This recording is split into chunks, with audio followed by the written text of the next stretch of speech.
अरे बेटा शिवानी, ज्यादा परेशान मत हो। और वहाँ तेरे ससुराल में तो तेरी ननद भी है और तुझसे बड़ी जेठानी भी। अरे तू दोनों के साथ एकदम सहेलियों जैसे रहना, प्यार से। हाँ माँ, मैं कोशिश करूंगी, मगर मैंने ना टीवी सीरियल में बहुत देखा है और मेरी सहेलियाँ जिनकी शादी हो गई है ना, वो भी मुझे बताती हैं कि ये जेठानी लोग कभी भी देवरानी को पसंद नहीं करती, बल्कि हमेशा उनसे नफरत ही करती हैं। अरे ऐसा जरूरी थोड़ी है। और तू अपनी सहेलियों की बातों में मत आ। उन्हें खराब जेठानी मिली इसका मतलब ये थोड़ी ना कि तुझे भी वैसी ही मिलेगी। तू बस अच्छा सोच कर जा और फिर देखना सब अच्छा ही होगा। अच्छा ठीक है माँ, तुम कहती हो तो मैं कुछ और भी नहीं सोचूंगी। 2 दिन में शिवानी की शादी का दिन भी आ जाता है। बारात में शिवानी की जेठानी प्रियंका खूब ठुमके लगा लगा कर नाच रही थी। अरे प्रियंका, अब कितना नाचोगी? बारात आगे भी बढ़ने दो। क्या जी, आप भी, मेरे देवर जी की शादी है, मेरा तो जितना मन करेगा उतना नाचूंगी। अपनी छोटी सी प्यारी देवरानी को लेने जो जा रही हूँ। इतना कहकर प्रियंका फिर से नाचने लगती है। थोड़ी देर बाद बारात शादी के हॉल तक पहुंच जाती है और शिवानी की शादी गौरव से हो जाती है। शादी के बाद जब शिवानी घर आती है तो उसकी सास बीनू उससे कहती है, बेटा शिवानी, तुम इस घर में अभी नई हो, इसलिए पहले मैं तुम्हें सबसे मिलवा देती हूँ। ये देखो, ये हैं तुम्हारे ससुर जी, ये तुम्हारी जेठानी प्रियंका, और ये तुम्हारी ननद विभा, और ये हैं तुम्हारे जेठ हर्ष। शिवानी एक एक करके सबके पैर छूती है और फिर साथ में अपने पति गौरव और सास के भी पैर छूती है। उम्मीद करती हूँ बहू कि तू सबके साथ यहाँ अच्छे से रहेगी। अगर नहीं रही तो इसकी कड़ी से कड़ी सजा मिलेगी, जैसे हम तुझे भरी दोपहर में धूप में खड़ा कर देंगे या फिर सर्दियों में बर्फ वाले पानी से नहाने को बोलेंगे। अपनी सास की ऐसी बात सुनकर तो शिवानी का सर ही घूम जाता है। जी, क्या क्या सचमुच में माँ जी? लेकिन ऐसा कैसे कर सकते हैं आप लोग? जैसे ही शिवानी ये सवाल पूछती है, उसके सारे ससुराल वाले जोर जोर से हंसने लगते हैं। अरे माँ जी, आप तो उसे उसके पहले दिन ही डरा देंगी। अरे शिवानी, तुम ना बिल्कुल चिंता मत करना, माँ जी मजाक कर रही हैं। हम सब ऐसा कुछ भी नहीं करते और यहाँ एकदम प्यार से रहते हैं। तुमसे कोई गलती भी हो ना तो बिल्कुल डरना मत और बेझिझक हमें बता देना। जी ठीक है दीदी, अब मैं जाती हूँ और आज अपनी पहली रसोई बना देती हूँ। अच्छा ठीक है बहू, वैसे तेरा तो आज व्रत होगा ना? हाँ माँ जी, मेरा व्रत है, आज सोमवार है ना, इसलिए। ठीक है। शिवानी रसोई में जाती है और अपने सभी ससुराल वालों के लिए खाना बनाने लगती है। शाही पनीर, रोटियां, जीरा राइस, रायता और मीठे में गुलाब जामुन। थोड़ी ही देर में सब बनकर तैयार हो जाता है और वो सब कुछ डाइनिंग टेबल पर सजा देती है। लीजिए, खाना तैयार है, अब आप सब खाइए और बताइए कैसा लगा। जैसे ही सब खाते हैं, कोई कुछ नहीं बोलता। सबसे पहले शिवानी की जेठानी ही कहती है, वाह, क्या खाना बनाया है शिवानी, मजा ही आ गया। ऐसी शाही पनीर तो मैंने कभी नहीं खाई। हाँ, एकदम सही कह रही है। बहुत बढ़िया खाना है शिवानी। क्यों गौरव? हाँ हाँ, सही कहा। एकदम लाजवाब खाना है। बहुत बुरी बात है बहू कि तू हमारे साथ बैठकर नहीं खा पा रही। हाँ, तुम खाती तो तुम्हें पता चलता ना कि ये खाना कितना अच्छा बना है। क्या सच में पापा, माँ जी, आप सबको खाना इतना पसंद आया? हाँ हाँ, और क्या। ये सुनकर शिवानी बहुत खुश होती है। सबको खाना खिलाकर जब वो अपने कमरे में पहुंचती है तो सोचती है, जितना मैंने सोचा था ये उतना भी बुरा नहीं। और अभी तक तो मुझे अपनी ये जेठानी प्रियंका दीदी ठीक ही लगी, शायद ये सचमुच बुरी नहीं। लेकिन नहीं नहीं, मेरी दोस्त चंपा ने कहा था कि पहले दूसरे दिन तो सभी अच्छे बनने का नाटक कर लेते हैं, इसलिए अभी मुझे इनकी ये अच्छाई पर ज्यादा यकीन नहीं करना चाहिए। कुछ दिन रुक कर देखती हूँ।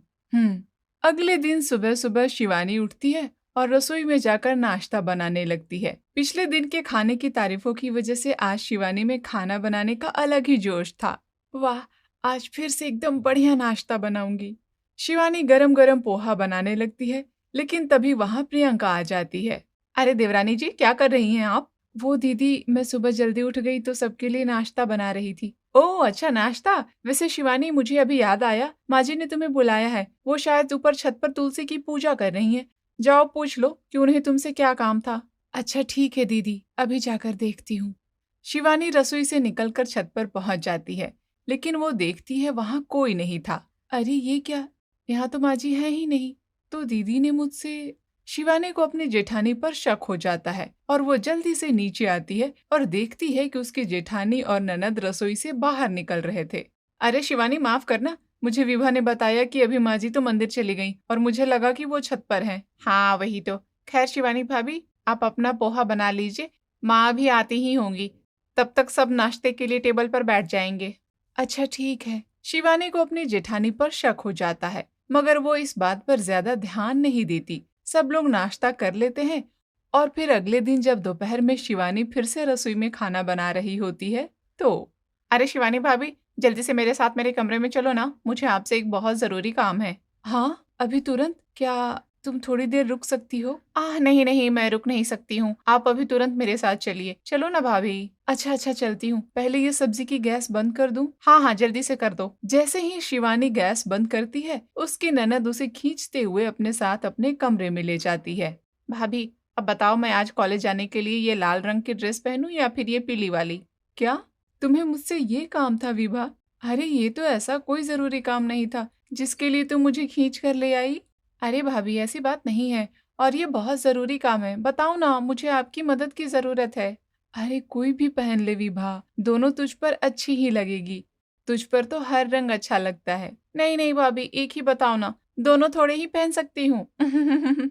अच्छा ठीक है, ये लाल वाली पहनो, ये ज्यादा खिलेगी तुम पर। ओके, आप कहीं जाना मत, मैं अभी ये पहनकर आपको दिखाती हूँ, फिर आप बताना। अरे विभा, मुझे खाना बनाना है, देर हो रही है। प्लीज भाभी ऐसा मत करिए ना, मेरी मदद करिए। अच्छा अच्छा ठीक है, जल्दी पहनो और दिखाओ। हाँ आप जाना मत, हाँ मैं बस अभी आई 2 सेकंड में। ठीक है। विभा अपने कमरे में बाथरूम में चेंज करने चली जाती है और शिवानी उसका इंतजार करने लगती है, लेकिन तभी उसे याद आता है, अरे मैंने सब्जी की गैस तो बंद कर दी थी, मगर दाल वाली अभी देख कर आती हूँ। जैसे ही शिवानी रसोई के पास जाती है, उसे अंदर से जेठानी की आवाज सुनाई देती है, अभी सब्जी में ये सब डाल देती हूँ, फिर इसका स्वाद कोई भी नहीं भूलेगा।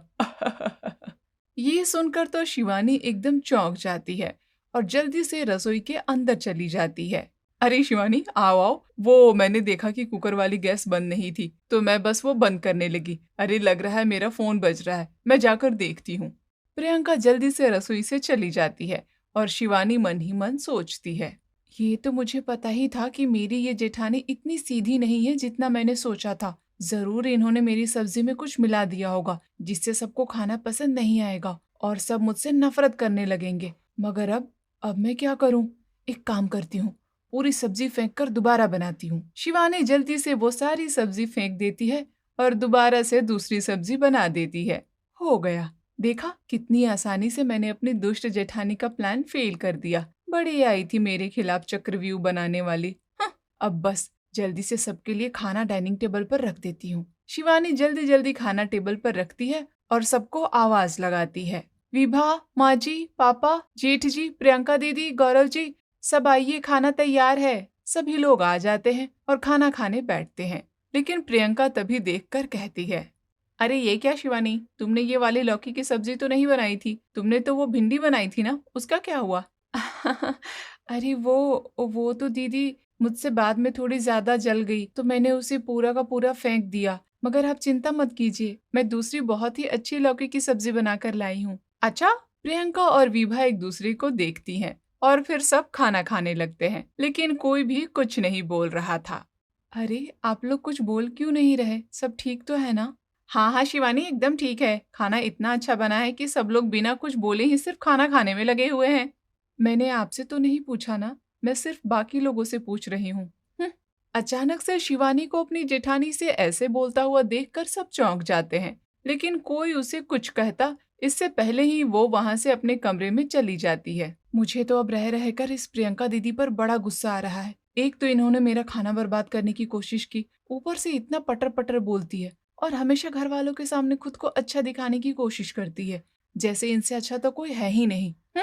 शिवानी अपनी सहेली चंपा को फोन लगा देती है और उसे पूरा बात बता देती है। फिर तूने बहुत सही किया शिवानी कि सबके सामने उसे सुना दिया। अरे मुझे तो पूरा यकीन है कि वो तुझसे चलती है, इसलिए आज उसने खाने में कुछ मिलाने की कोशिश की। मैं तो कहती हूँ जब तू रसोई में जाना उसे खुद से दूर ही रखना। हाँ हाँ, फिर मैं ऐसा ही करूंगी चंपा। पता नहीं मेरे खाने में क्या मिलाती थी वो, जरूर उसे मुझसे जलन होगी और उसे लगता होगा कि मेरे आने के बाद उसका प्यार छीन गया है और वो इसलिए मेरा खाना खराब करके सबकी चहेती बनी रहना चाहती होगी। शिवानी फोन रख देती है और आराम करने लगती है, लेकिन तभी वहां विभा आ जाती है। अरे विभा, क्या हुआ? भाभी, आपने तो सबको खाना खिला दिया पर खुद तो खाया ही नहीं। ओह अच्छा, वो मैंने तो थोड़ी देर पहले ही मैगी बनाकर खा ली थी, फिर मेरा खाना खाने का मन ही नहीं किया। अच्छा, और आपने सबके सामने प्रियंका भाभी से ऐसे बात क्यों की? उन्हें बिल्कुल अच्छा नहीं लगा। पर मैंने गलत क्या कहा विभा? मैं उनसे बात नहीं कर रही थी तो उन्हें भी जवाब नहीं देना चाहिए था, सिंपल। अब हटो, मुझे आराम करने दो, मैं बहुत थक गई हूँ। हाँ अच्छा ठीक है भाभी, आप आराम करिए, मैं चलती हूँ। विभा वहां से चली जाती है और शिवानी मजे से एसी ऑन करके सो जाती है। इसी तरह से जब रात को शिवानी खाना बनाने जाती है, वहां पर प्रियंका आ जाती है। अरे शिवानी, चलो मैं तुम्हारी खाना बनाने में मदद करती हूँ। नहीं, बिल्कुल नहीं, मुझे आपकी कोई मदद नहीं चाहिए, आप जाइए यहाँ से, मैं खाना अकेले ही बना लूंगी। अरे मगर क्यों, मैं करती हूँ ना मदद। मैंने कहा ना, मैं खुद बना लूंगी, मुझे रसोई में अकेले ही काम करना पसंद है। आप जाओ यहाँ से। ये सुनकर प्रियंका को बड़ा अजीब लगता है और वो बाहर आ जाती है और शिवानी अकेले ही खाना बनाकर सबको परोस देती है। शिवानी भाभी, आज तो आप भी हमारे साथ यहीं बैठकर खाइए। हाँ, हमें ऐसे अच्छा नहीं लगता कि आप हमेशा यूं ही खड़ी रहती हैं और हम सब खाते हैं। हाँ हाँ, बिल्कुल सही कहा विभा ने, सब खा ही रहे हैं तो शिवानी तुम भी खाओ ना। ओह मैं, वो दरअसल मुझे ये सब खाना उतना पसंद नहीं, मैं तो अक्सर मैगी और पास्ता ही खाती हूँ, पर ठीक है, आप लोग कहते हैं तो मैं बैठ जाती हूँ। ये सच था, सबको ऐसा खाना खिलाने के बाद शिवानी खुद अक्सर मैगी और पास्ता बनाकर ही खाती थी। उसे हमेशा से वही सब पसंद आता था, लेकिन सबके बोलने पर आज वो अपने हाथ का खाना खाने बैठ जाती है। अरे बहू, शुरू करो ना, खाकर देखो। हाँ हाँ, खाती हूँ माँ जी, आप सब भी खाइए ना। जैसे ही सब खाना खाते हैं, हवा में एक सन्नाटा फैल जाता है और शिवानी भी एकदम चुप हो जाती है। वो मन ही मन सोचती है, ये क्या, इसमें तो बहुत नमक है। अरे मैंने इतना ज्यादा नमक कैसे डाल दिया? मगर अभी तो यहाँ कोई कुछ नहीं कह रहा, मैं भी कुछ नहीं बोलती हूँ, कल ध्यान रखूंगी। हाँ। सभी लोग चुपचाप खाना खा लेते हैं, कोई कुछ भी नहीं बोलता। अगले दिन सुबह सुबह शिवानी फिर से रसोई में पहुंच जाती है और सोचती है, आज तो नाश्ते में नमक का खास ध्यान रखूंगी। हाँ, शिवानी सबके लिए गरम गरम पोहा बना देती है और सबको परोस देती है। भाभी आइए, साथ में बैठिए ना। अच्छा ठीक है, आज तो नाश्ते में नमक सही होगा, बैठ जाती हूँ खाने। सब खाना शुरू करते हैं और फिर से सन्नाटा छा जाता है। हे भगवान, आज तो मैं नमक डालना ही भूल गई और चीनी इतनी ज्यादा हो गई। ये पोहा नहीं, ये तो हलवा लग रहा है। वाह वाह, क्या कमाल का हलवा, अब मेरा मतलब पोहा बनाया है तुमने। ये सुनकर शिवानी को बहुत गुस्सा आता है और वो उठकर कहती है, कम से कम ये खाना खाने लायक तो बना है दीदी। अरे आप तो उस दिन पता नहीं मेरे खाने में क्या मिला रही थी, क्या पता उससे सबका पेट खराब हो जाता। अच्छा ही हुआ जो मैंने उसे फेंक दिया था। शिवानी की बात सुनकर वहां बैठे सभी लोग चौंक जाते हैं। क्या, ये तुम क्या कह रही हो शिवानी, तुम होश में तो हो? हाँ बिल्कुल होश में हो दीदी, मैंने रसोई के बाहर खड़े होकर सब कुछ देख लिया था और सुन भी लिया था। हाँ। क्या, क्या सुन लिया था और क्या देखा था, बताओ, मैं भी तो जानूं। हाँ, मैंने आपको मेरी सब्जी में कुछ मिलाते हुए देखा था और आप ये भी कह रही थी कि इसे डालने से सब घर वालों को अच्छा मजा मिलेगा। मैं जानती हूँ इसका क्या मतलब है। माँ जी देख लीजिए, आपकी बड़ी बहू मेरे खिलाफ षड्यंत्र रच रही थी। ओफो प्रियंका, बस करो शिवानी, आखिर तुम कितना सीरियल देखती हो? अरे जब पहले दिन हम सबने तुम्हारा खाना खाया था, उस दिन भी तुम्हारे खाने में ज्यादा नमक था और फिर किसी दिन नमक ज्यादा होता था या फिर होता ही नहीं था। कभी चाय में चीनी नहीं तो कभी अदरक नहीं, इसलिए जब मैं तुमको बाहर भेजती थी उसी समय मैं खाने को सही कर देती थी।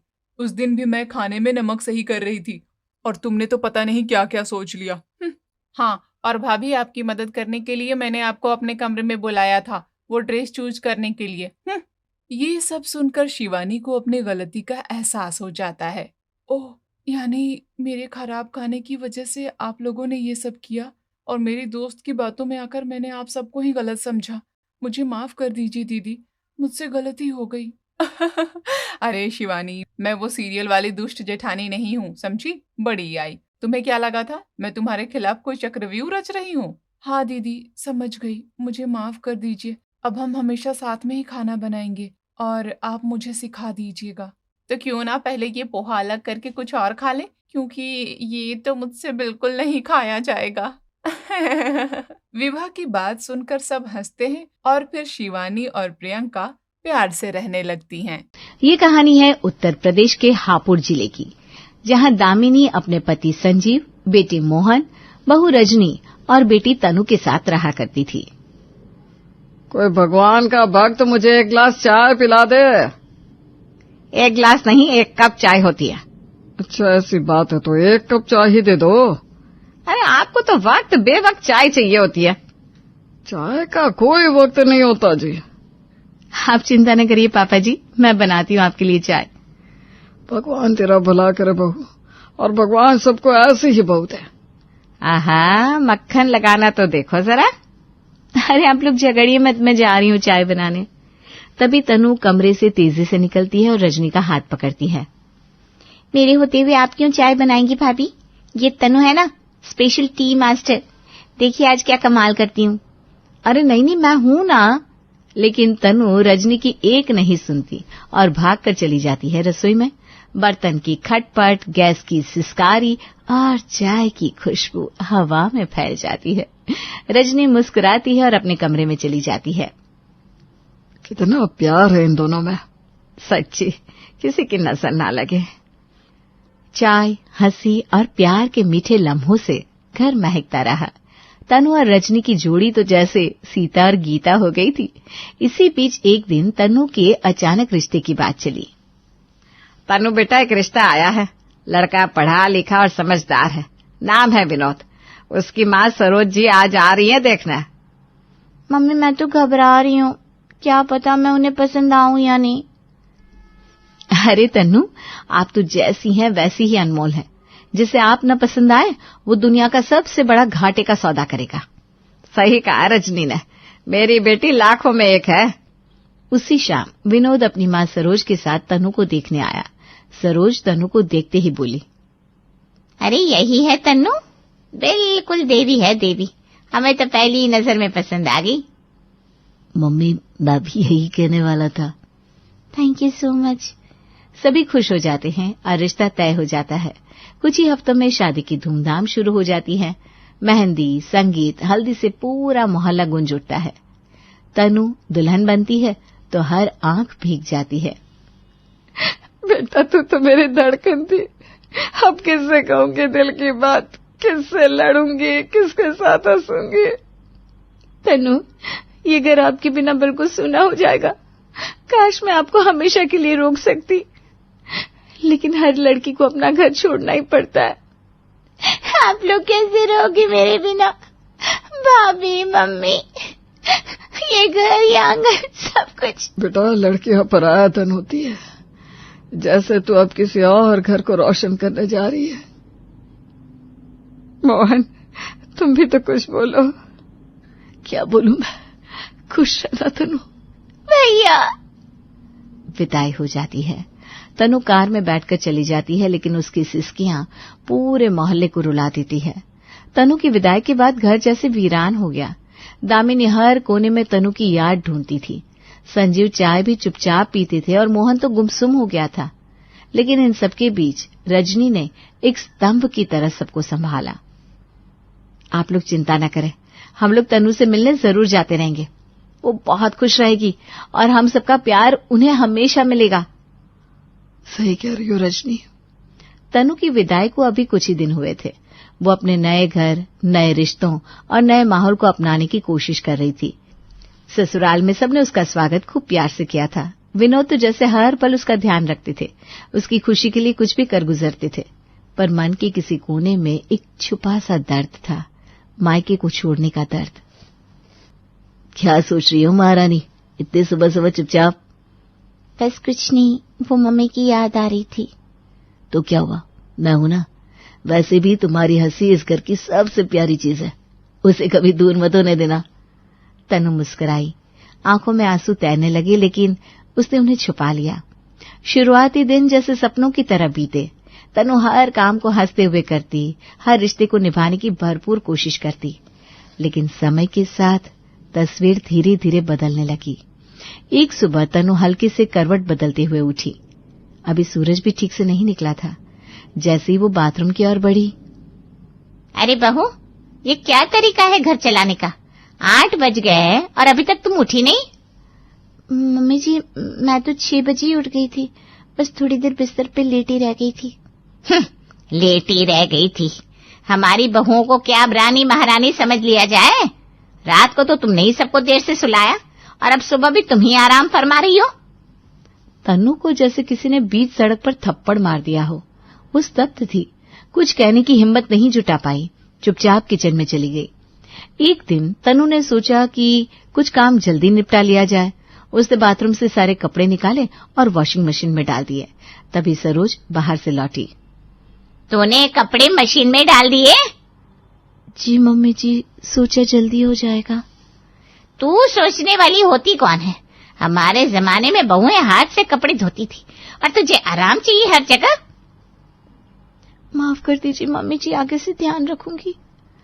तन्नू की आंखों से आंसू रुकने का नाम नहीं ले रहे थे। उसके लिए ये सब अनजाना था। वो समझ ही नहीं पा रही थी कि इतना प्यार करने वाली सास अचानक इतनी बदल क्यों गई। उसने एक दिन अपनी माँ को फोन किया। मम्मी, मुझे नहीं पता क्या हो गया है, मम्मी जी को एकदम से बदल गई है। हर बात पर चिल्लाती है, अपमान करती है। अरे अरे मेरी बच्ची, तू रो मत। कभी कभी मूड खराब होता है तो बुरा मत मान। आखिर वो तेरी सास है, माँ जैसी। तभी दामिनी ने फोन स्पीकर पर डाल दिया। पास में बैठी रजनी सब सुन रही थी। अरे तनु, आप इतना सोच क्यों रही हो? उनकी बातों को दिल पर मत लो। जैसा कहती हैं वैसा करती रहो, सब ठीक हो जाएगा। ठीक है भाभी, मैं कोशिश करूंगी।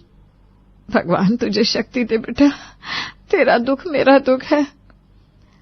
दामिनी को अपनी बहू पर गर्व हो रहा था, जो इस मुश्किल घड़ी में उसकी बेटी का साथ दे रही थी। मगर उसे क्या पता कि ये सारी बातें सिर्फ दिखावा थी, क्योंकि उधर रजनी अपने कमरे में जाती है और अचानक जोर जोर से हंसने लगती है। वाह, बहुत मजा आ रहा है। बड़ी बनी फिरती थी मेरी सासू माँ की प्यारी बेटी।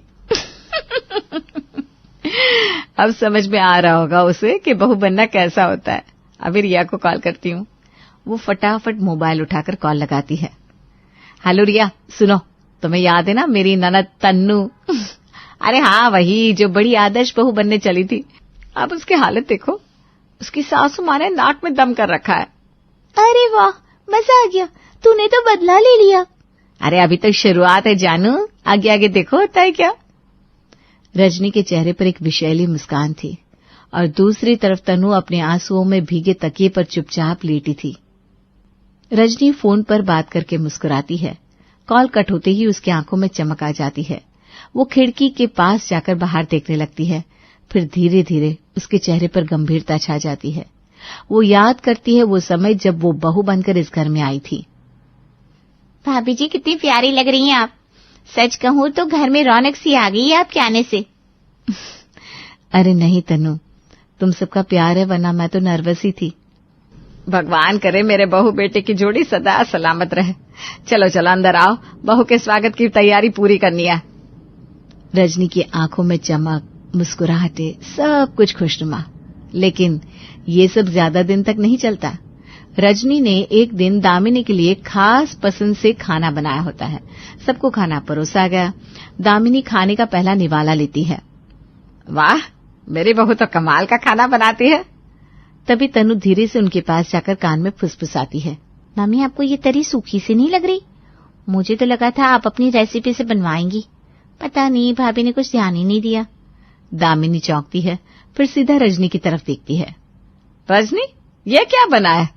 मेरी रेसिपी समझाई थी ना, फिर भी अपनी मर्जी चलानी है। अब सासू माँ की बात भी ना मानो तुम। मम्मी जी, मैंने तो वही बनाया था जैसे आपने बताया था। शायद कुछ गलती हो गई है। कोई बात नहीं भाभी, होता है, लेकिन अगली बार मम्मी जैसा कहे वैसा ही कीजिएगा। रजनी का चेहरा उदास हो जाता है, मगर वो कुछ नहीं कहती। एक दिन दामिनी ने कहा होता है कि रजनी कहीं ना जाए, लेकिन उसी दिन रजनी मार्केट चली जाती है। दरअसल दामिनी के लिए ही साड़ी लाने, पर उसके घर लौटते ही तनु मौके पर झपटती है। मम्मी, आपने कहा था भाभी को बाहर नहीं जाना, लेकिन देखिए तो सही, बिना बताए शॉपिंग करके आ गई। अब तो वो आपकी बात को अहमियत ही नहीं देती। दामिनी फुफकारते हुए रजनी के पास गई। रजनी, ये क्या तरीका है? तुम्हें मना किया था फिर भी घूमने चली गई। मम्मी जी, वो दरअसल आपके लिए ही साड़ी लेने गई थी। अब बहू अपनी सास से भी झूठ बोलेगी? तुम तो बिल्कुल भी समझदार नहीं हो। मेरी बहू बनकर रहना सीखो। रजनी की आंखों में आंसू भर आते हैं, पर फिर भी वो चुप रहती है। एक शाम रजनी ने खाना देर से परोसा होता है क्योंकि गैस की सप्लाई में दिक्कत थी। तनु मोहन के पास जाकर भड़काती है। भैया देखिए ना, भाभी को आपकी भूख का कोई ख्याल ही नहीं है। कब से बैठे हैं आप भूखे और भाभी को टाइम का होश ही नहीं। मोहन भड़क जाता है। रजनी, थोड़ा सा ध्यान नहीं रख सकती? क्या जरूरी था उस वक्त टीवी देखना? टीवी? नहीं तो मोहन जी, गैस नहीं आ रही थी इसलिए। दामिनी भी आ जाती है और बिना बात सुने झल्ला उठती है। एक काम नहीं होता इस लड़की से।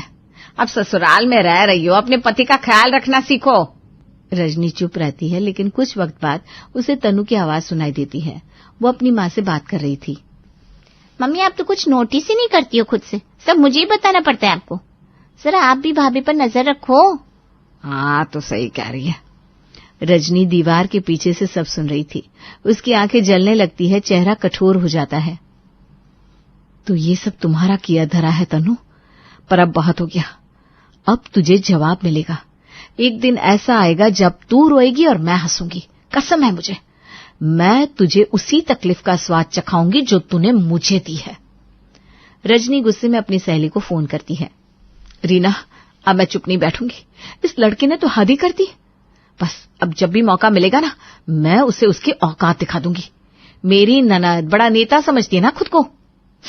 बिल्कुल, तू डर मत, मौका जरूर मिलेगा। और जब मिले ना तो उसे छोड़ना मत। तू भी राजनीति जानती है। रजनी के चेहरे पर अब मासूमियत की जगह चालाकी थी। अब समझ में आया ना तन्नू, दर्द क्या होता है। अरे ये तो सिर्फ शुरुआत है, असली खेल तो अब शुरू होगा। रजनी आईने के सामने बैठी बालों में कंघी कर रही थी। उसके चेहरे पर एक विजयी मुस्कान थी और वो खुद से बात कर रही थी। अब आ रहा है मजा, अब समझ में आ रहा है असली सुकून क्या होता है। जब तक मैं रोती रही कोई पूछने वाला नहीं था, लेकिन अब जब तनु खुद परेशान हो रही है तो दिल को तसल्ली मिल रही है। और सबसे खास बात, उसे पता भी नहीं कि सबके पीछे किसका हाथ है। रजनी ठहाका लगाकर हंसती है, फिर एक मोबाइल उठाकर नंबर मिलाती है जो कि उसकी ननद तनु की सास सरोज का था। हेलो जी, कैसे हो आप? बहुत दिन हो गए, आपकी आवाज ही नहीं सुनी। अरे रजनी, तुम? हाँ, सब ठीक है। तुम सुनाओ, क्या हालचाल? सब तो ठीक है जी, बस थोड़ा मन परेशान है। सोच रही थी आपसे बात कर लूं। तनु की याद आ रही थी। तनु की याद? क्यों, क्या हुआ? सब ठीक है ना? हाँ, सब ठीक ही है, लेकिन अब आपको क्या बताऊं। जब वो मायके में रहती थी तो सुबह सबसे पहले उठती थी, पूरा घर संभालती थी। क्या, सच में? और अब यहाँ ससुराल में पता नहीं क्या हो गया है उसे, इतनी सुस्त हो गई है कि क्या बताऊं। क्या? वो तनु जो घर में एक मिनट भी चैन से नहीं बैठती थी, अब सुस्त हो गई है, और वो भी ससुराल में? ये तो बहुत गलत बात है। हाँ, नहीं तो क्या, जैसा आपने बताया ऐसा तो कुछ नहीं करती यहाँ। अरे मैं तो बस उसकी तारीफ कर रही थी, पर शायद गलत बोल दिया मैंने। पर आपसे एक बात कहूं, आप उसे थोड़ा समझाइए। आखिर आपके ही भरोसे है सब। लेकिन प्लीज मेरा नाम मत लीजिएगा, वरना वो सोचेगी कि मैं उसके खिलाफ कुछ कह रही हूं। मैं तो बस बहन बनकर चिंता कर रही थी। मैं अभी उसे समझाती हूँ, तुम चिंता ना करो। फोन कट होता है। रजनी मुस्कुराते हुए बोतल को टेबल पर रखती है। कभी कभी एक जहर की बूंद पूरे रिश्तों को डुबो देती है। और मुझे तो बस बूंदे ही टपकानी है। तन्नू, भूख तो अब। सरोज तेज कदमों से तन्नू के पास आती है जो कपड़े तय कर रही थी। तन्नू, ये कौन सा नया ढर्रा सीखा हो मायके से? वहाँ काम करने की आदत थी, यहाँ कर सब छूट गया। ये क्या चाले चल रही हो? माँ जी, मैंने तो कुछ भी नहीं किया, मैं तो बस। अब बहाने बनाओगी? मैं भी विनोद से कहती हूँ, ये सब नहीं चलेगा हमारे घर में। तन्नू रोने लगती है, कमरे से बाहर चली जाती है। वो मोबाइल लेकर अपनी माँ को कॉल करती है। मम्मी, यहाँ पर सब मुझ पर चिल्लाते हैं, कोई मेरी बात नहीं सुनता, सब मुझे ही गलत ठहराते हैं। बेटा सब्र रखो, कुछ दिन में सब ठीक हो जाएगा। मम्मी मैं बहुत थक गई हूँ। इसके बाद तनु विनोद के पास जाती है जो अखबार पढ़ रहा था। विनोद, मुझे आपसे कुछ बात करनी है। अगर मम्मी ने कुछ कहा है तो उनका गुस्सा जायज होगा। तुम इस घर की इकलौती बहू हो, अगर तुम्हें कुछ नहीं करोगी तो कौन करेगा? मतलब आप ही मेरी बात नहीं सुनोगे? हाँ, क्योंकि माँ ने कभी गलत नहीं किया। तनु चुप हो जाती है, उसकी आंखों से आंसू गिरते हैं। उधर रजनी बालकनी में बैठी हवा का आनंद ले रही थी। ये हवा, ये सुकून और सबसे बढ़कर उस जली कटी तनु की हालत। अब समझ में आया कि सास बहू का असली खेल क्या होता है। तभी दामिनी आती है। रजनी, मुझे तनु की बहुत फिक्र हो रही है। वो बहुत परेशान दिख रही है, जाने क्या हो गया है उसे। रजनी फौरन चेहरे पर दुख लाकर ड्रामा करते हुए कहती है, हाय, मुझे भी वही लग रहा है मम्मी जी। चलिए ना चलकर देख आते हैं, कहीं बेचारी अकेली ना रह जाए, बहुत कमजोर सी हो गई है। नहीं, रहने दो। बेटे के ससुराल में दखल देने से बात और बिगड़ती है। देखते हैं क्या करना है। सरोज जैसे हर दिन एक नया बहाना ढूंढती तनु को ताने मारने का। कभी सब्जी में मिर्च तेज, कभी झाड़ू टेढ़ी, कभी चाय देर से। घर अब तनु के लिए घर नहीं, युद्ध भूमि बन चुका था। एक दिन थक हार कर तनु आंगन में अकेली बैठी थी। ना कोई बात करने वाला, ना कोई समझने वाला। आंखों में आंसू लिए वो खुद से ही सवाल करने लगी, क्या मैंने कोई बहुत बड़ा पाप किया है भगवान? क्यों मेरी जिंदगी में ये सब हो रहा है? सबकी नजर में मैं ही गलत क्यों दिखती हूँ? वो सोच में डूबी थी कि अचानक जैसे कोई पुराना पन्ना पलट गया उसके जहन में। याद आया उसे वो दिन जब उसने जानबूझकर अपनी माँ को भाभी रजनी के खिलाफ भड़काया था। मैंने ही तो मम्मी को कहा था कि भाभी कोई काम नहीं करती, जबकि ऐसा कुछ नहीं था। मम्मी ने भाभी को कितना सुनाया था, मैं वजह बनी थी उनके आंसू की। तनु का दिल बैठ गया। पहली बार उसे एहसास हुआ कि आज उसके साथ जो हो रहा है वो उसी कर्म का फल है। ये सब मेरे कर्म है। भवानी, मुझे माफी मांगनी होगी। अगली सुबह तनु ने खुद को तैयार किया, मन में दृढ़ निश्चय लिए। उसने सरोज से जाने की इजाजत मांगी। माँ जी, मैं मायके जाना चाहती हूँ, जरूरी है। फिर मायके? अभी हफ्ता भी नहीं हुआ, इतना भी क्या लगाओ। एक बार जाने दीजिए, वादा करती हूँ, फिर शिकायत का मौका नहीं दूंगी। सरोज कुछ पल घूरती रही, फिर हाथ हिलाकर जाने दिया। तनु मायके पहुंची। दरवाजा खुलते ही माँ को गले लगाकर फूट फूट कर रो पड़ी। मम्मी, मैं टूट गई हूँ, बहुत गलतियां की है, बहुत तकलीफ दी है मैंने सबको। दामिनी ने उसे चुप कराया। तनु सीधी रसोई में गई जहाँ रजनी काम कर रही थी।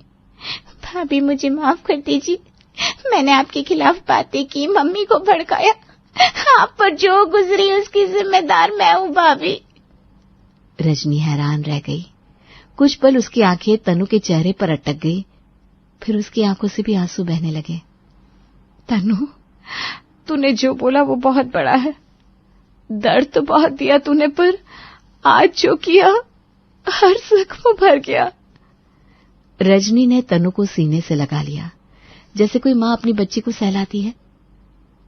चल, तेरे लिए मसाला चाय बनाती हूँ, वही जो तुझे पसंद है, अदरक ज्यादा वाली। तनु की आंखों से आंसू नहीं रुक रहे थे, लेकिन इस बार वो आंसू बोझ के नहीं, मुक्ति के थे। क्योंकि जब इंसान अपनी गलती को स्वीकार कर लेता है, तभी उसका असली बदलाव शुरू होता है।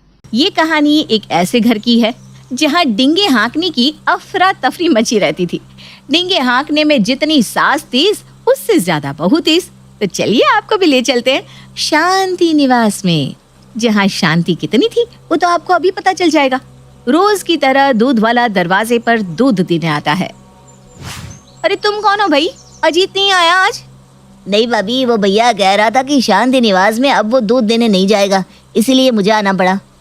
अच्छा, मुझे क्या, उसी का नुकसान है, मुझे तो दूध से मतलब है। डालो डालो, दूध डालो। ये पतीला तो चिपटा जैसा लग रहा है भाभी, लगता है बहुत पुराना हो गया है। इतना बड़ा घर है आपका, एक नया पतीला ही ले लीजिए, कब तक इससे काम चलाएंगी? बाप रे बाप, रुक जा, मुझे हंसने दे। यही होती है गवारियत की हद। ये इंडिया का है ही नहीं, ये जो है ना जापान का है, वहाँ पर पतीला ऐसे ही होते हैं। तुम्हारे भैया जापान गए थे तब मेरे लिए ये पतीला लेकर आए थे।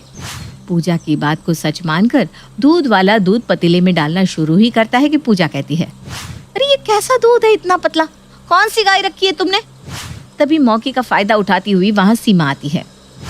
अरे यही कोई सस्ती सी गाय होगी बहू, यूरोप में तो जो हमारी गाय थी ना, एक दिन में 90 लीटर दूध देती थी और दूध ऐसा कि देखते देखते घी निकल आए, और इसके दूध में से तो मलाई भी निकलती नहीं दिख रही। आप लोग पहले विदेश में रहते थे क्या? ला कर लो बात, विदेश में बिजनेस करने के लिए विदेश में रहने की जरूरत थोड़ी ना पड़ती है बेटा, यहीं से फोन घुमाते हैं और काम हो जाता है। आपकी इतनी गाय है तो हमसे काहे दूध लेती हो चाची? अब समझ में आया काहे भैया आपके यहाँ नहीं आना चाहते। तो कुछ ऐसी थी ये सास बहू की जोड़ी। मैं क्या सोच रही थी बहू, हम दोनों मिलकर खाने का नया बिजनेस शुरू करें तो कैसा रहेगा? पर हमारा बनाया हुआ खाना बिकेगा कैसे? कस्टमर कहाँ से आएंगे मम्मी जी? कोई भी बिजनेस ऐसे ही नहीं चलता, बहुत मेहनत करनी पड़ती है और इन भूखे नंगे लोगों को हमारे खाने का स्टैंडर्ड ही समझ में नहीं आएगा। तो एक काम कर, तू अपनी कुछ सहेलियों को बुला ले, मैं भी अपनी सहेलियों को बुला लेती हूँ। घर पर एक छोटी सी किटी पार्टी रख लेते हैं और इसी पार्टी में उन्हें अलग अलग डिशेस बनाकर टेस्ट करवाते हैं। अभी इन्हीं पर ट्रायल करके देख लेते हैं, समझ में आ जाएगा कि डिशेस मार्केट में चलेगी कि नहीं। आपकी स्मार्टनेस की तो दाद देनी पड़ेगी मम्मी जी। और पूजा अपनी फ्रेंड्स को कॉल कर अपने घर बुला लेती है। ऐसा ही सीमा भी करती है। शाम के वक्त लग जाता है शांति निवास में लोगों का जमावड़ा। अरे वाह पूजा, ये क्लॉक तो बहुत ही सुंदर लग रहा है, कहाँ से मंगवाया बताना, मैं भी एक ले लूंगी। अरे यार ये तो बड़ा सस्ता है, यही कुछ 20-30 हज़ार रुपए का होगा। ये जब स्विट्जरलैंड गए थे ना तो वहां से लेते आए थे। मैंने तो बड़ा मना किया कि क्या जरूरत है, पर ये मानी नहीं। देख लो, एक पूजा का हस्बैंड है जो उसके लिए मना करने के बाद भी गिफ्ट लाता है, और एक तुम हो। हाँ, उसने बोल दिया और तुमने मान लिया, जैसे वो सच्ची बोल रही है। अरे 20,000 की तो ये क्लॉक कहीं से नहीं लगती। चलो चलो, बहुत बातें हो गई। अब पूजा, सभी के लिए नाश्ता लेकर आओ। सीमा किचन में जाती है और उबले हुए आलू को छिलके के साथ ही काट कर प्लेट में सजा देती है। ये नाश्ते के नाम पर आलू के छिलकों के साथ आलू परोस रही है बेटा, ये कैसा नाश्ता है बहू? अरे अभी डिश पूरी कहाँ हुई है, इस पर शहद डाल, फिर खा, देख फिर क्या स्वाद आता है। विमला, सेहद और उबला आलू, ये कैसा डिश है आंटी जी? ये बैंकॉक की डिश है बेटा, हनी पोटैटोज नाम है, खाओ खाओ। मुझे तो मीठा खाना ही मनाया आंटी जी। अच्छा रुक, मैं अभी मेन कोर्स लगवाती हूँ। और किचन में जाकर सीमा बासी बसे चावल के बॉल्स बनाकर डाइनिंग टेबल पर सभी को परोसती है। आइए मम्मी जी, मेन कोर्स आ गया है। नया डाइनिंग टेबल कब लिया तूने सीमा? ये वाला तो थाईलैंड से मंगवाया है हमने ऑनलाइन। तुम तो लग रहा है विश्व भ्रमण पर निकली हो, हर एक चीज विदेश से लेकर आई हो, मानना पड़ेगा। कोई खजाना हाथ लग गया है क्या? अरे हमारा क्या है, हम तो खानदानी ही रईस है। शुरू से ही ना मेरे सास ससुर को विदेश की चीजों का शौक था, तभी तो विदेशी दिखने वाली खूबसूरत बहू लेकर आए। वो सब तो ठीक है आंटी जी, पर ये चावल की गोल गोल लड्डू बनाकर आपने हमारे सामने क्यों रख दिए? हम इसे खाएं क्या? अरे ये गोल गोल लड्डू नहीं है बेटा, ये तो राइस बॉल्स है, जापान में बड़े फेमस है। मैं क्या कह रही थी पूजा, मुझे ना अभी याद आया, मुझे घर में बहुत ज़रूरी काम है, मैं निकलती हूँ, तुम लोग खाना एंजॉय करो। और ये था पूजा और सीमा के रेस्टोरेंट का प्लान। डिशेस तो आप देख ही चुके हैं। इसी तरह कुछ भी उट पटांग चीज़ें बनाकर वो दोनों सभी को परोस दिया करती और उसे फॉरेन की किसी कंट्री की डिश बता दिया करती। हर शाम की तरह पूजा मार्केट सब्जी लाने निकलती है और वहीं उसे उसकी फ्रेंड प्रिया मिलती है। बड़ी थकावट हो रही है यार प्रिया, दिन भर काम करो फिर मार्केट का काम भी, ऊपर से सब्जी वाले मंडी के इतने अंदर में सब्जियां बेचने लगे हैं, कितना अंदर चलकर जाना पड़ता है। मेरे तो पैरों में दर्द होने लगा। क्यों, तेरे पास दुबई के स्लीपर्स नहीं है क्या? देख, कारण मेरे लिए ये इम्पोर्टेड डॉक्टर्स प्रिस्क्राइब चप्पल लेकर आए, जिसे पहनने के बाद कोई कितना भी चल ले पैर नहीं दुखते। सही में? क्या ऐसे भी स्लीपर्स आते हैं? मैं नितिन को भी बोलूंगी मेरे लिए लाने को। अरे जब नितिन स्लीपर्स लेने दुबई जाएगा ना तो उसे कहना कि उसी शॉप के बगल में एक ज्वेलरी शॉप भी है, वहाँ से मैंने ये डायमंड का रिस्ट वॉच लिया था, तू भी अपने लिए एक मंगवा लेना, दोनों फ्रेंड्स साथ में पहनेंगी। डायमंड का वॉच? तेरी किस्मत से ना मेरी किस्मत का क्या कंपैरिजन। छोड़ पूजा, चलती हूँ मैं। पूजा की महंगी महंगी चीजें देखकर प्रिया को गुस्सा आता है और वो घर जाकर नितिन से लड़ाई करने लगती है। प्लीज तुम ना मुझसे बात ही मत करना, मुझसे दूर रहो यार नितिन, मेरे तो कर्म ही फट गए। अरे यार, तुम उस पूजा की बात को क्यों मान लेती हो? वो दिखावे की दुकान है। कभी कहती है मेरा पति वॉशिंग मशीन लंदन से लाया था, कभी कहती है मेरा पति कूलर अमेरिका से लाया। अरे भाई, जब फॉरेन से ये सारी चीजें आती है तो फॉरेन में ही जाकर बस जाओ ना। उसकी बातों से हमारे घर में क्लेश ही होता रहता है। उसकी बातें सुनती हो और मुझसे लड़ती हो। अब मैं तुमसे बात ही नहीं करूंगी। उसकी कलाई की वो घड़ी देखिए, मुझे वही की वही घड़ी चाहिए। मुझे नहीं पता कैसे, इटली से लाया था उसका पति, उसके लिए। अगर वो इटली वाली घड़ी मुझे नहीं मिली तो मेरा और तुम्हारा रिश्ता खत्म। हाँ। पूजा के फॉरेन से लाए हुए चीजों के कलेक्शन के ऊपर ही प्रिया नितिन से झगड़ा कर रही थी। तभी पूजा उसे कॉल करती है। कल मेरी बर्थडे पार्टी है प्रिया, तुझे आना ही है और जीजू को भी लेकर आना, लाइक ऑलवेज। देख लो, कल पूजा के घर पार्टी है, मुझे कोई इम्पोर्टेड गिफ्ट ही देनी है उसे, कुछ अच्छा सा महंगा वाला। प्रिया की बर्थडे पार्टी के लिए नितिन मार्केट गिफ्ट लाने जाता है। तभी उसकी नज़र फुटपाथ पर 150 रुपये में बिक रही घड़ी पर पड़ती है। ये तो वही घड़ी है जिसे प्रिया स्विट्जरलैंड का बता रही थी। यानी कि चोर बाजार के फुटपाथ से चीजें खरीद कर अपने घर लाती है और हमारे सामने डिंगे हाँकती है। और फौरन नितिन अपने फ्रेंड्स ग्रुप में उस घड़ी की फोटो खींचकर डाल देता है और मैसेज करता है, सब प्रिया के लिए इम्पोर्टेड गिफ्ट यहीं से लेना। और सब वही करते हैं। उसी चोर बाजार के फुटपाथ से सभी गिफ्ट लेकर प्रिया की पार्टी में पहुंच जाते हैं, जहां सबसे पहले नितिन आगे बढ़कर उस घड़ी को गिफ्ट करता है। देखो प्रिया, मैं तुम्हारे लिए स्विट्जरलैंड से वॉल क्लॉक लेकर आया हूँ।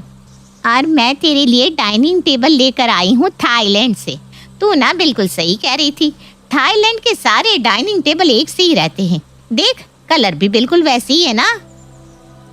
और मैं तेरे लिए जापान के शेफ से जापानीज डिश बनाकर लाई हूँ।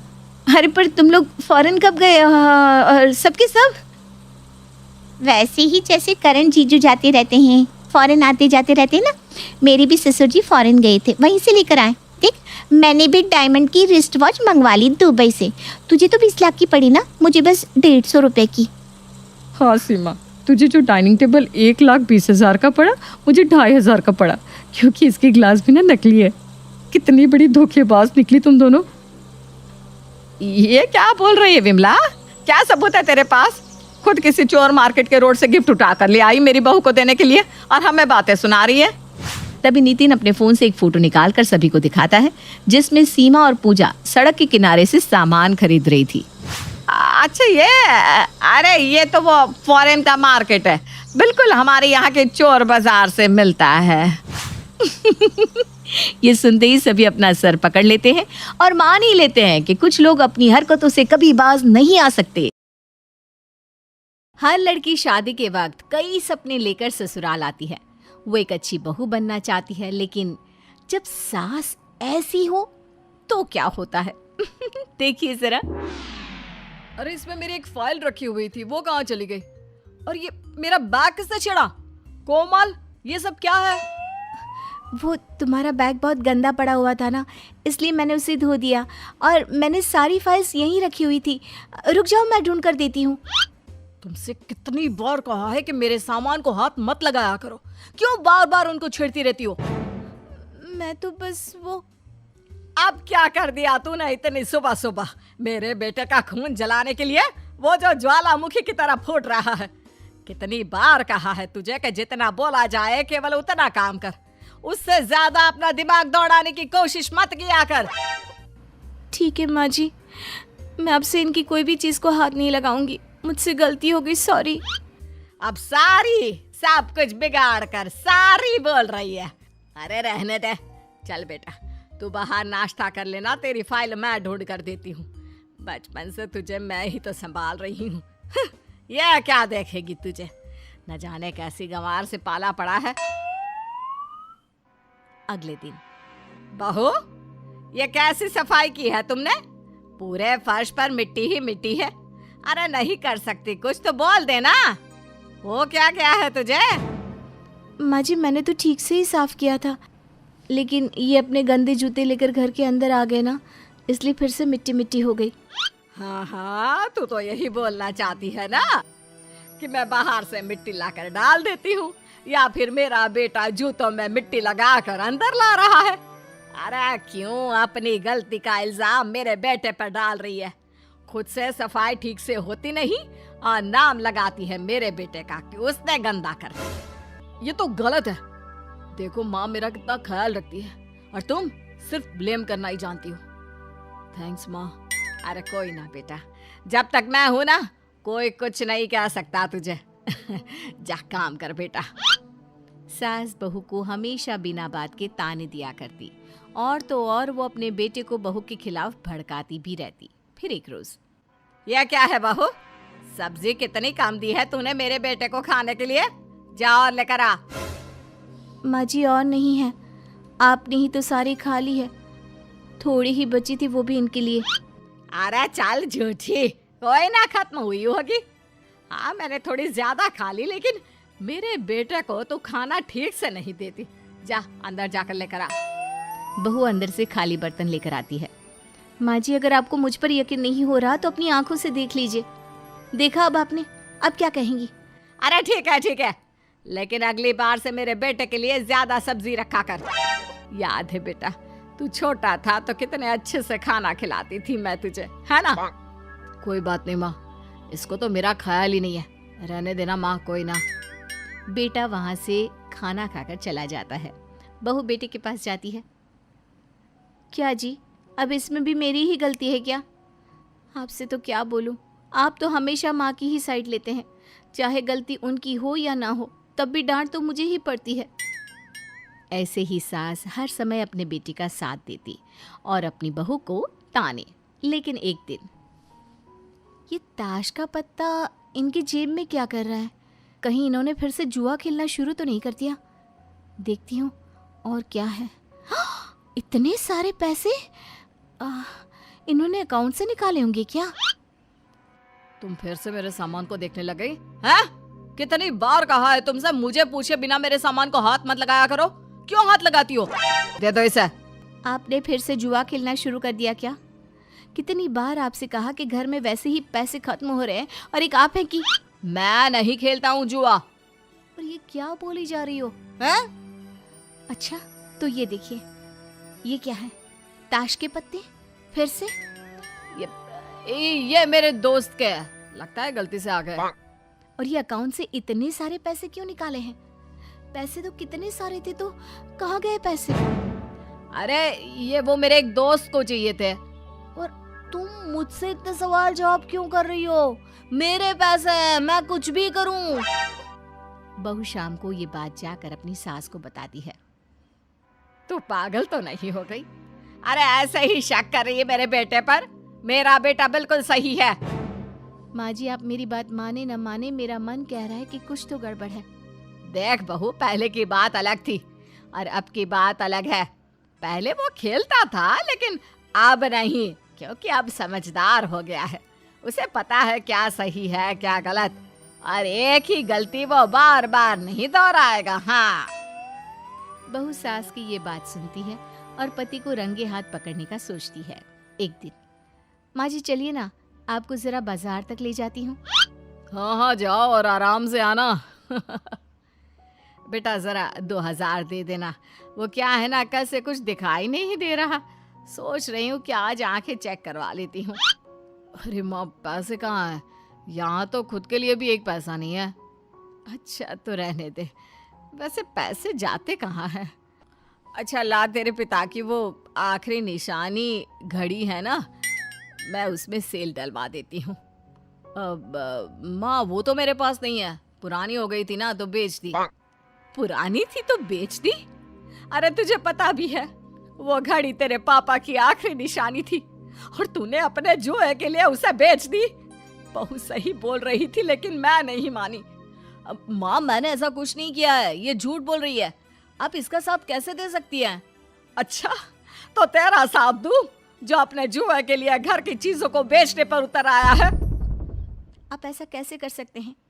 आप नहीं जानते, पहले हमने आपकी इस आदत को कितनी मुश्किल से छुड़वाया था और फिर से आप वही आदत अपना रहे हैं। अरे थोड़ा सा खेल लिया तो क्या गलत कर दिया? और तुम होती कौन हो यहाँ ज्ञान झाड़ने वाली? अपना काम तो ठीक से होता नहीं, बढ़िया ही दूसरों को सुनाने वाली। अरे चुप कर। गलती खुद की, ऊपर से बहू को सुना रहा है। सही बोल रही है वो। तूने अगर फिर से कुछ भी उसे बुरा कहा तो मुझसे बुरा कोई नहीं होगा। आज आप बता ही दो कि आपको जुआ खेलना है या इस घर में रहना है। तुम होती कौन हो मुझे इस घर से निकालने वाली? तेरी बीवी और मेरी बहू। और वो जो भी बोल रही है ठीक बोल रही है। जब तक जुआ खेलना बंद ना कर दे तब तक इस घर में अपने कदम तक मत रखना। खुद तो डूबेगा और अपनी इस गलत आदत से इस घर को भी डुबाएगा। इसलिए तू इस घर से और यहाँ के लोगों से दूर रह। बहू अपनी सास को अपना साथ देता देख बहुत खुश हो जाती है और सास को गले लगा लेती।